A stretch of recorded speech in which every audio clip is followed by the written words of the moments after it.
ಹರೇ ಕೃಷ್ಣ. ಎಲ್ಲ ಕೇಳುಗರಿಗೂ ಶ್ರೀಮದ್ ಭಾಗವತದ ಅಧ್ಯಯನಕ್ಕೆ ಸ್ವಾಗತ. ಭಗವಾನ್ ನರಸಿಂಹದೇವನ ಕುರಿತಾಗಿ ಪ್ರಹ್ಲಾದ ಮಹಾರಾಜನು ಮಾಡಿದ ಸ್ತುತಿಗಳ ಕುರಿತಾಗಿ ನಾವು ತಿಳಿದುಕೊಳ್ಳುತ್ತಿದ್ದೇವೆ.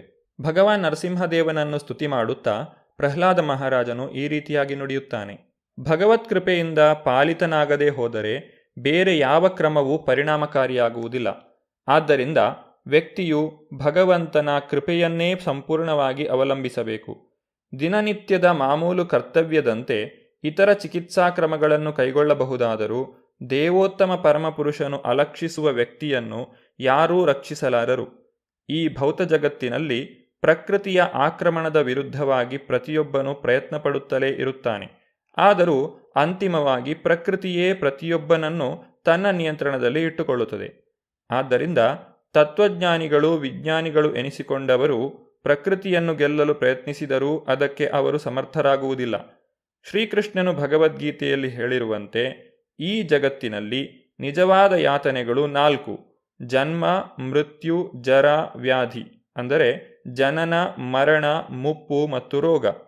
ಜಗತ್ತಿನ ಇತಿಹಾಸದಲ್ಲಿ ಪ್ರಕೃತಿಯು ಹೇರಿದ ಈ ಸಂಕಟಗಳನ್ನು ಯಾರೂ ಗೆದ್ದಿಲ್ಲ. ಪ್ರಕೃತೇ ಕ್ರಿಯಮಾಣಾನಿ ಗುಣೈಕರ್ಮಾಣಿ ಸರ್ವಶಃ. ಪ್ರಕೃತಿಯು ಎಷ್ಟು ಬಲಶಾಲಿ ಎಂದರೆ ಆಕೆ ವಿಧಿಸಿರುವ ಕಟ್ಟುನಿಟ್ಟಾದ ನಿಯಮಗಳನ್ನು ಯಾರೂ ಉಲ್ಲಂಘಿಸಲು ಸಾಧ್ಯವಿಲ್ಲ. ವಿಜ್ಞಾನಿಗಳು, ತತ್ವಜ್ಞಾನಿಗಳು ಎನಿಸಿಕೊಳ್ಳುವವರು, ಧರ್ಮಜ್ಞರು, ರಾಜಕಾರಣಿಗಳು ಜನಸಾಮಾನ್ಯರಿಗೆ ತಾವೇನೂ ಅನುಕೂಲ ಮಾಡಿಕೊಡಲು ಸಾಧ್ಯವಿಲ್ಲ ಎಂಬುದನ್ನು ನಿರ್ಧರಿಸಿಕೊಳ್ಳಬೇಕು. ಜನತೆಯನ್ನು ಎಚ್ಚರಿಸಿ ಅವರನ್ನು ಕೃಷ್ಣ ಪ್ರಜ್ಞೆಯ ನೆಲೆಗೆ ಮೇಲೆತ್ತಿ ತರಲು ಬಿರುಸಾದ ಪ್ರಚಾರವು ನಡೆಯಬೇಕು. ಜಗತ್ತಿನಲ್ಲಿ ಶಾಂತಿಯನ್ನು, ಸಂತೋಷಯುತ ಜೀವನವನ್ನು ತರುವ ಏಕೈಕ ಪರಿಹಾರ ಮಾರ್ಗವೆಂದರೆ ಎಲ್ಲ ಕಡೆಯೂ ಕೃಷ್ಣ ಪ್ರಜ್ಞೆಯನ್ನು ಹರಡುವ ವಿನೀತ ಪ್ರಯತ್ನ. ಪರಮಪ್ರಭುವಿನ ಕೃಪೆಯಿಲ್ಲದೆ ಎಂದಿಗೂ ಸಂತೋಷವಾಗಿರಲು ಸಾಧ್ಯವಿಲ್ಲ. ಪರಮಪಿತನಿಗೆ ಅಸಂತೋಷವನ್ನು ಉಂಟುಮಾಡುತ್ತಲೇ ಹೋದರೆ ನಾವು ಸ್ವರ್ಗದಲ್ಲಾಗಲಿ ನರಕದಲ್ಲಾಗಲಿ ಸಂತೋಷವಾಗಿರುವುದು ಎಂದೆಂದಿಗೂ ಸಾಧ್ಯವಿಲ್ಲ. ಯಸ್ಮಿನ್ಯತೋ ಯರ್ಹಿ ಯೇನ ಚ ಯಸ್ಯ ಯಸ್ಮಾದ್ ಯಸ್ಮೈ ಯಥಾ ಯದುತ ಯಸ್ತ್ವಪರ ಪರೋ ವಾ ಭಾವ ಕರೋತಿ ವಿಕರೋತಿ ಪೃಥಕ್ ಸ್ವಭಾವ ಸಂಚೋದಿತಾ ತತ್ ಅಖಿಲಂ ಭವತ ಸ್ವರೂಪಂ. ನನ್ನ ಪ್ರೀತಿಯ ಪ್ರಭುವೇ, ಈ ಭೌತ ಜಗತ್ತಿನಲ್ಲಿ ಪ್ರತಿಯೊಬ್ಬನೂ ಸಾತ್ವಿಕ, ರಾಜಸಿಕ ಹಾಗೂ ತಾಮಸಿಕ ಎಂಬ 3 ಪ್ರಾಕೃತಿಕ ಗುಣಗಳಿಂದ ಪ್ರಭಾವಿತನಾಗಿದ್ದಾನೆ. ಅತ್ಯಂತ ಶ್ರೇಷ್ಠ ವ್ಯಕ್ತಿಯಾದ ಬ್ರಹ್ಮನಿಂದ ಮೊದಲುಗೊಂಡು ಒಂದು ಸಣ್ಣ ಇರುವೆಯವರೆಗೆ ಪ್ರತಿಯೊಬ್ಬರೂ ಈ ಗುಣಗಳ ಪ್ರಭಾವದಲ್ಲೇ ವರ್ತಿಸುತ್ತಾರೆ. ಆದ್ದರಿಂದ ಈ ಜಗತ್ತಿನ ಎಲ್ಲರೂ ನಿನ್ನ ಶಕ್ತಿಯಿಂದ ಪ್ರಭಾವಿತರಾಗುತ್ತಾರೆ. ಅವರು ಮಾಡುವ ಕೆಲಸದ ಉದ್ದೇಶ, ಕೆಲಸ ಮಾಡುವ ಸ್ಥಳ, ಯಾವಾಗ ಕೆಲಸ ಮಾಡುತ್ತಾರೆ, ಏತಕ್ಕಾಗಿ ಮಾಡುತ್ತಾರೆ, ಅಂತಿಮವಾದದ್ದೆಂದು ಅವರು ಭಾವಿಸಿಕೊಂಡಿರುವ ಬದುಕಿನ ಗುರಿ ಯಾವುದು ಮತ್ತು ಅದನ್ನು ಪಡೆಯಲು ಅವರು ಅನುಸರಿಸುವ ಕಾರ್ಯ ಪ್ರಕ್ರಿಯೆ, ಇವೆಲ್ಲವೂ ನಿನ್ನ ಶಕ್ತಿಯ ಅಭಿವ್ಯಕ್ತಿಯಲ್ಲದೆ ಬೇರೇನೂ ಅಲ್ಲ. ವಾಸ್ತವವಾಗಿ ಶಕ್ತಿಯು ಶಕ್ತನು ಸಂವಾದಿಯಾದುದರಿಂದ ಅವೆಲ್ಲವೂ ನಿನ್ನದೇ ಅಭಿವ್ಯಕ್ತಿಗಳಲ್ಲದೆ ಬೇರೆಯಲ್ಲ. ವ್ಯಕ್ತಿಯು ತನ್ನನ್ನು ತನ್ನ ತಂದೆ ತಾಯಿ ರಕ್ಷಿಸುತ್ತಿದ್ದಾರೆ, ಸರಕಾರ ರಕ್ಷಿಸುತ್ತಿದೆ, ಯಾವುದೋ ಸ್ಥಳವೋ ಕಾರಣವೋ ಕಾಪಾಡುತ್ತದೆ ಎಂದು ಭಾವಿಸಬಹುದು ಅಥವಾ ಬಿಡಬಹುದು. ನಿಜದಲ್ಲಿ ಎಲ್ಲವೂ ನಡೆಯುವುದು ದೇವೋತ್ತಮ ಪರಮಪುರುಷನ ವಿವಿಧ ಶಕ್ತಿಗಳಿಂದ. ಊರ್ಧ್ವ, ಮಧ್ಯ, ಅಧೋಲೋಕಗಳಲ್ಲಿ ಸಂಭವಿಸುವ ಪ್ರತಿಯೊಂದು ಪರಮಪ್ರಭುವಿನ ಮೇಲ್ವಿಚಾರಣೆಯಲ್ಲಿ ಅಥವಾ ಹತೋಟಿಯಲ್ಲಿ ನಡೆಯುತ್ತದೆ. ಕರ್ಮಣ ದೈವನೇತ್ರೇಣ ಜಂತುರ್ದೇಹೋ ಉಪಪತ್ತಯೇ. ದೇವೋತ್ತಮ ಪರಮಪುರುಷನು ಪ್ರತಿಯೊಬ್ಬ ಜೀವಿಯ ಹೃದಯ ಕೇಂದ್ರದಲ್ಲಿ ನೆಲೆಸಿರುವ ಚೇತನಾತ್ಮನು. ವ್ಯಕ್ತಿಯ ಮನೋಧರ್ಮಕ್ಕೆ ಅನುಗುಣವಾಗಿ ಕೆಲಸ ಮಾಡಲು ಸ್ಫೂರ್ತಿಯನ್ನು ನೀಡುತ್ತಾನೆ. ಈ ಎಲ್ಲ ಮನೋಧರ್ಮಗಳು ಕಾರ್ಯಪ್ರವೃತ್ತನಾಗಿರುವ ವ್ಯಕ್ತಿಗೆ ಕೃಷ್ಣನು ಕೊಟ್ಟಿರುವ ಸೌಲಭ್ಯಗಳು ಮಾತ್ರ. ಆದ್ದರಿಂದ ಭಗವದ್ಗೀತೆಯು ಮತ್ತ ಸ್ಮೃತಿರ್ಜ್ಞಾನಮಪೋಹನಂಚ ಎಂದು ಹೇಳುತ್ತದೆ. ಪ್ರತಿಯೊಬ್ಬನೂ ಚೇತನಾತ್ಮನ ಪ್ರೇರಣೆಯಂತೆ ವರ್ತಿಸುತ್ತಾನೆ. ಪ್ರತಿಯೊಬ್ಬನಿಗೂ ಜೀವನದ ಗುರಿಯು ಬೇರೆ ಬೇರೆಯಾಗಿರುವುದರಿಂದ ಪ್ರತಿಯೊಬ್ಬ ಜೀವಿಯು ದೇವೋತ್ತಮ ಪರಮಪುರುಷನ ನಿರ್ದೇಶನದಲ್ಲಿ ಬೇರೆ ಬೇರೆಯಾಗಿ ವರ್ತಿಸುತ್ತಾನೆ. ಯಸ್ಮಿನ್ ಯತೋ ಯರ್ಹಿ ಯೇನ ಚ ಯಸ್ಯ ಯಸ್ಮಾತ್ ಎಂಬ ಪದಗಳು ಎಲ್ಲ ಕಾರ್ಯಚಟುವಟಿಕೆಗಳು, ಅವು ಏನೇ ಆಗಿರಲಿ, ದೇವೋತ್ತಮ ಪರಮಪುರುಷನ ಬೇರೆ ಬೇರೆ ಲಕ್ಷಣಗಳು ಎಂಬುದನ್ನು ಸೂಚಿಸುತ್ತವೆ. ಅವೆಲ್ಲವನ್ನೂ ಹುಟ್ಟಿಸುವವನು ಜೀವಿ. ಅವು ಪೂರೈಸುವುದು ಭಗವಂತನ ಕೃಪೆಯಿಂದ ಮಾತ್ರ. ಆ ಎಲ್ಲ ಚಟುವಟಿಕೆಗಳು ಭಗವಂತನಿಂದ ಬೇರೆಯಲ್ಲವಾದ್ದರಿಂದ ಭಗವಂತನೇ ಅವುಗಳನ್ನು ನಿರ್ದೇಶಿಸುತ್ತಾನೆ. ಸರ್ವಧರ್ಮಾನ್ ಪರಿತ್ಯಜ್ಯ ಮಾಮೇಕಂ ಶರಣಂ ವ್ರಜ. ಬೇರೆ ಎಲ್ಲ ಕರ್ತವ್ಯಗಳನ್ನು ತೊರೆದು ನನಗೆ ಶರಣಾಗು. ಭಗವಂತನ ಈ ದಿವ್ಯ ಸಂದೇಶವನ್ನು ಪಾಲಿಸಿದ್ದೇ ಆದರೆ ನಾವು ನಿಜವಾಗಿ ಸಂತೋಷವನ್ನು ಪಡೆಯಬಹುದು. ನಮ್ಮ ಭೌತ ಇಂದ್ರಿಯಗಳಿಗೆ ಅನುಗುಣವಾಗಿಯೇ ಎಲ್ಲಿಯವರೆಗೆ ಕೆಲಸ ಮಾಡುತ್ತಿರುತ್ತೇವೆಯೋ ಅಲ್ಲಿಯವರೆಗೆ ನಾವು ಭೌತ ಜೀವನವನ್ನು ನಡೆಸುತ್ತಿರುತ್ತೇವೆ. ಆದರೆ ಯಾವಾಗ ನಾವು ಭಗವಂತನ ದಿವ್ಯ ನಿರ್ದೇಶನದ ಪ್ರಕಾರವೇ ನಿಜವಾಗಿ ವರ್ತಿಸುತ್ತೇವೆಯೋ ಆಗ ನಮ್ಮ ಸ್ಥಾನವು ಆಧ್ಯಾತ್ಮಿಕವಾಗುತ್ತದೆ. ಭಕ್ತಿ ಸೇವಾ ಚಟುವಟಿಕೆಗಳು ನೇರವಾಗಿ ದೇವೋತ್ತಮ ಪರಮಪುರುಷನ ಅಂಕೆಯಲ್ಲಿ ಇರುತ್ತವೆ. ನಾರದ ಪಂಚರಾತ್ರವು ಈ ರೀತಿಯಾಗಿ ಹೇಳುತ್ತದೆ: ಸರ್ವೋಪಾಧಿ ವಿನಿರ್ಮುಕ್ತಂ ತತ್ಪರತ್ವೇನ ನಿರ್ಮಲಂ ಹೃಷಿಕೇಣ ಹೃಷಿಕೇಶ ಸೇವನಂ ಭಕ್ತಿರುಚ್ಯತೆ.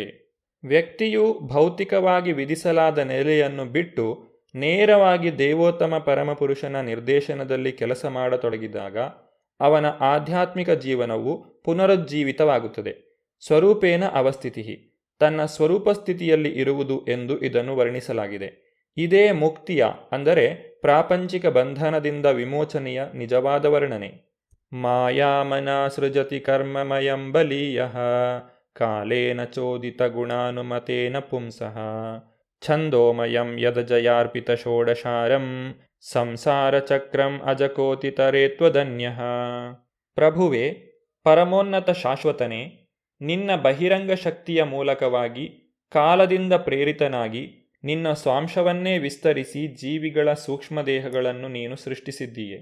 ಆದ್ದರಿಂದ ವೈದಿಕ ಕರ್ಮಕಾಂಡಗಳ ಆದೇಶಗಳಿಂದಲೂ 16 ದ್ರವ್ಯಗಳಿಂದಲೂ ಪೂರೈಕೆಗೊಳ್ಳಬೇಕಾದ ಅಸಂಖ್ಯಾತ ಕಾಮನೆಗಳ ವೈವಿಧ್ಯದಲ್ಲಿ ಮನಸ್ಸು ಜೀವಿಯನ್ನು ಬಂಧಿಸುತ್ತದೆ. ನಿನ್ನ ಚರಣಕಮಲಗಳಲ್ಲಿ ಆಶ್ರಯವನ್ನು ಪಡೆಯದೆ ಈ ತೊಡರಿನಿಂದ ಬಿಡಿಸಿಕೊಳ್ಳಲು ಯಾರಿಗೆ ಸಾಧ್ಯ? ಪ್ರತಿಯೊಂದರಲ್ಲೂ ದೇವೋತ್ತಮ ಪರಮಪುರುಷನ ಹಸ್ತವಿರುವಾಗ ಭೌತಿಕ ಬಂಧನದಿಂದ ಬಿಡುಗಡೆ ಹೊಂದಿ ಆಧ್ಯಾತ್ಮಿಕವೂ ಆನಂದಮಯವೂ ಆದ ಜೀವನವನ್ನು ಪ್ರವೇಶಿಸುವ ಪ್ರಶ್ನೆಯು ಎಲ್ಲಿಂದ ಬಂತು? ವಾಸ್ತವವಾಗಿ ಶ್ರೀಕೃಷ್ಣನೇ ಎಲ್ಲದರ ಮೂಲ. ಹಾಗೆಂದು ಶ್ರೀಕೃಷ್ಣನೇ ಭಗವದ್ಗೀತೆಯಲ್ಲಿ ಹೇಳಿದ್ದಾನೆ: ಅಹಂ ಸರ್ವಸ್ಯ ಪ್ರಭವಃ. ಆಧ್ಯಾತ್ಮಿಕ ಹಾಗೂ ಭೌತಿಕ ಜಗತ್ತಿನ ಸಮಸ್ತ ಚಟುವಟಿಕೆಗಳು ದೇವೋತ್ತಮ ಪರಮಪುರುಷನ ಆದೇಶದಂತೆ ಭೌತಿಕ ಅಥವಾ ಆಧ್ಯಾತ್ಮಿಕ ಪ್ರಕೃತಿಯ ನಿಯೋಜನೆಯಿಂದ ನಡೆಯುತ್ತವೆ. ಭಗವದ್ಗೀತೆಯಲ್ಲೇ ಹೇಳಿರುವಂತೆ ಮಯಾಧ್ಯಕ್ಷೇಣ ಪ್ರಕೃತಿ ಸೂಯತೆ ಸ ಚರಾಚರಂ. ಪರಮಪ್ರಭುವಿನ ನಿರ್ದೇಶನವಿಲ್ಲದೆ ಭೌತ ಪ್ರಕೃತಿಯು ಏನನ್ನೂ ಮಾಡಲಾರದು, ಅದು ಸ್ವತಂತ್ರವಾಗಿ ವರ್ತಿಸಲಾರದು. ಆದ್ದರಿಂದ ಪ್ರಾರಂಭದಲ್ಲಿ ಜೀವಿಯು ಭೌತಶಕ್ತಿಯನ್ನು ಸವಿಯಲು ಬಯಸಿತು. ಜೀವಿಗೆ ಸಕಲ ಸೌಲಭ್ಯಗಳನ್ನು ಒದಗಿಸಿಕೊಡುವ ಸಲುವಾಗಿ ದೇವೋತ್ತಮ ಪರಮಪುರುಷನು ಈ ಜಗತ್ತನ್ನು ಸೃಷ್ಟಿಸಿದನು. ಜೀವಿಯು ತನ್ನ ಮನಸ್ಸಿನ ಮೂಲಕ ಬೇರೆ ಬೇರೆ ವಿಚಾರಗಳನ್ನು ಯೋಜನೆಗಳನ್ನು ಕಲ್ಪಿಸುವ ಸೌಲಭ್ಯವನ್ನು ಒದಗಿಸಿದನು. ಭಗವಂತನು ಜೀವಿಗೆ ಕೊಟ್ಟ ಈ ಸವಲತ್ತುಗಳು ಜ್ಞಾನೇಂದ್ರಿಯಗಳು, ಕರ್ಮೇಂದ್ರಿಯಗಳು, ಮನಸ್ಸು ಮತ್ತು ಪಂಚಭೂತಗಳು ಎಂಬ 16 ಬಗೆಯ ವಿಕೃತ ಸವಲತ್ತುಗಳು.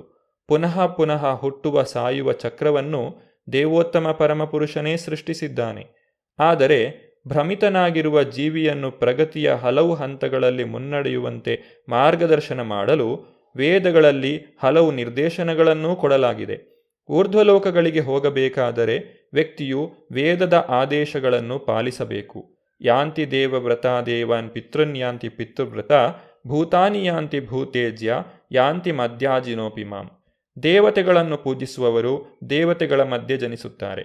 ಭೂತಪ್ರೇತಗಳನ್ನು ಪೂಜಿಸುವವರು ಅವೇ ಜನ್ಮಗಳನ್ನು ಪಡೆಯುತ್ತಾರೆ. ತಮ್ಮ ಪಿತೃಗಳನ್ನು ಪೂಜಿಸುವವರು ಪಿತೃಗಳ ಬಳಿಗೆ ಹೋಗುತ್ತಾರೆ. ನನ್ನನ್ನು ಪೂಜಿಸುವವರಾದರೋ ನನ್ನೊಂದಿಗೇ ಇರುತ್ತಾರೆ. ವೇದಗಳ ನಿಜವಾದ ಉದ್ದೇಶ ವ್ಯಕ್ತಿಯು ಭಗವದ್ಧಾಮಕ್ಕೆ ಹಿಂದಿರುಗಲು ತಕ್ಕ ಮಾರ್ಗದರ್ಶನವನ್ನು ಪಡೆಯುವುದು. ಆದರೆ ಜೀವಿಯು ತನ್ನ ಜೀವನದ ನಿಜವಾದ ಲಕ್ಷ್ಯವೇನೆಂದು ಅರಿಯದೆ ಕೆಲವೊಮ್ಮೆ ಇಲ್ಲಿ ಕೆಲವೊಮ್ಮೆ ಅಲ್ಲಿ ಹೋಗಲು ಬಯಸುತ್ತಾನೆ. ಹೀಗೆ ಗೊತ್ತು ಗುರಿಯಿಲ್ಲದೆ ಇಡೀ ವಿಶ್ವದಲ್ಲಿ ವಿವಿಧ ಜೀವವರ್ಗಗಳಲ್ಲಿ ಬಂಧಿತನಾಗಿ ವಿವಿಧ ಚಟುವಟಿಕೆಗಳಲ್ಲಿ ತೊಡಗಿ ಅಲೆದಾಡುತ್ತಾನೆ. ಆ ಎಲ್ಲ ಚಟುವಟಿಕೆಗಳ ಫಲವನ್ನು ಅವನು ಅನುಭವಿಸಬೇಕಾಗುತ್ತದೆ. ಆದ್ದರಿಂದಲೇ ಚೈತನ್ಯ ಮಹಾಪ್ರಭುಗಳು ಹೇಳುತ್ತಾರೆ: ಬ್ರಹ್ಮಾಂಡ ಭ್ರಮಿತೆ ಕೋನ ಭಾಗ್ಯವಾನ ಜೀವ ಗುರುಕೃಷ್ಣ ಪ್ರಸಾದೆ ಪಾಯ ಭಕ್ತಿಲತಾ ಬೀಜ. ಪತಿತನಾದ ಬದ್ಧ ಜೀವಿಯು ಬಹಿರಂಗ ಶಕ್ತಿಯಿಂದ ಬಂಧಿತನಾಗಿದ್ದು ಭೌತ ಜಗತ್ತಿನಲ್ಲಿ ತೊಳಲಾಡುತ್ತಾನೆ. ಆದರೆ ಅದೃಷ್ಟವಶಾತ್ ಅವನಿಗೆ ಭಗವಂತನ ಅಧಿಕೃತ ಪ್ರತಿನಿಧಿಯ ಭೇಟಿಯಾಗುತ್ತದೆ. ಅವನು ಭಕ್ತಿ ಸೇವೆಯ ಬೀಜವನ್ನು ಪಡೆಯುತ್ತಾನೆ. ಅಂತಹ ಗುರುವಿನ ಅಥವಾ ಭಗವಂತನ ಪ್ರತಿನಿಧಿಯ ದರ್ಶನದ ಪ್ರಯೋಜನವನ್ನು ಪಡೆದುಕೊಂಡರೆ ಅವನಿಗೆ ಭಕ್ತಿಲತಾ ಬೀಜವು, ಭಕ್ತಿ ಸೇವೆಯ ಬೀಜವು ದೊರಕುತ್ತದೆ. ಕೃಷ್ಣ ಪ್ರಜ್ಞೆಯನ್ನು ಸರಿಯಾದ ರೀತಿಯಲ್ಲಿ ಬೆಳೆಸಿಕೊಂಡರೆ ಅವನು ಕ್ರಮೇಣ ಆಧ್ಯಾತ್ಮಿಕ ಜಗತ್ತಿಗೆ ಏರುತ್ತಾನೆ. ವ್ಯಕ್ತಿಯು ಭಕ್ತಿಯೋಗದ ತತ್ವಗಳಿಗೆ ಶರಣಾಗಬೇಕು. ಅದರಿಂದ ಕ್ರಮೇಣ ಅವನು ಮೋಕ್ಷವನ್ನು ಪಡೆಯುತ್ತಾನೆ. ಬೇರೆ ಯಾವ ದಾರಿಯಿಂದಲೂ ಈ ಭೌತ ಜಗತ್ತಿನ ಜಂಜಾಟ ಹೋರಾಟಗಳಿಂದ ವಿಮೋಚನೆಯು ಸಾಧ್ಯವಿಲ್ಲ. ಪ್ರಹ್ಲಾದ ಮಹಾರಾಜನ ಬೋಧನೆಗಳ ಉಳಿದ ಭಾಗವನ್ನು ನಾವು ಮುಂದಿನ ಸಂಚಿಕೆಯಲ್ಲಿ ನೋಡೋಣ. ಧನ್ಯವಾದಗಳು. ಹರೇ ಕೃಷ್ಣ.